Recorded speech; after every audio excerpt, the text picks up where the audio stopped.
In general, participants under 55 had more frequent and more severe side effects, especially after the second dose.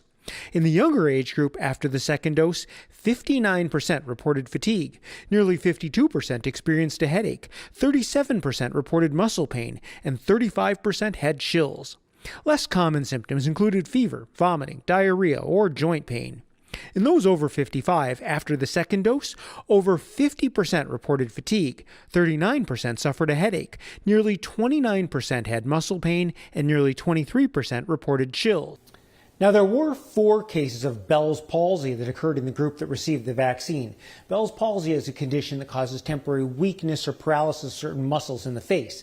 It is not clear that there is a connection to the vaccine. To be clear, 4 participants in the Pfizer vaccine trial and 4 participants in Moderna's trial did experience Bell's palsy, which in its simplest form causes the face to droop. In Pfizer's trial, all 4 participants who experienced Bell's palsy received the COVID vaccine. Tonight, the British government is warning people who have allergies to foods or vaccines not to take the shots after several people there who were vaccinated had adverse reactions. My arm started throbbing. Some myalgia, some muscle aches and fatigue set in. I did start to have some headaches, muscle aches. It felt like a very mild case of the flu. I had a low-grade fever, approximately 102. Took some Tylenol before going to bed. I had like 100.3 degree fever. Fever, fatigue, and muscle pain.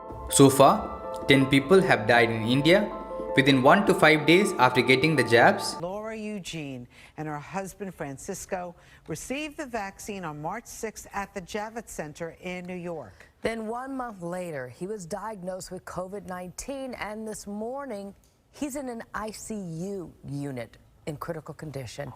I didn't know the symptoms that I had meant I had a blood clot at all. You should, in theory, be getting a second AstraZeneca dose. Obviously, you're not going to do that, right? No, my doctor advised me not to get that because I would end up in hospital again. Her mother died of a stroke 48 hours after receiving the J&J vaccine, and she wants answers. That's because the death certificate lists the vaccine as a contributing cause of her mom's death. Brent Griner's mother received the Pfizer vaccine. This was in Louisiana at the start of January. According to her son, she hadn't experienced any kind of health issues prior to having the shot. Griner described his mother's condition in an exclusive interview with RT.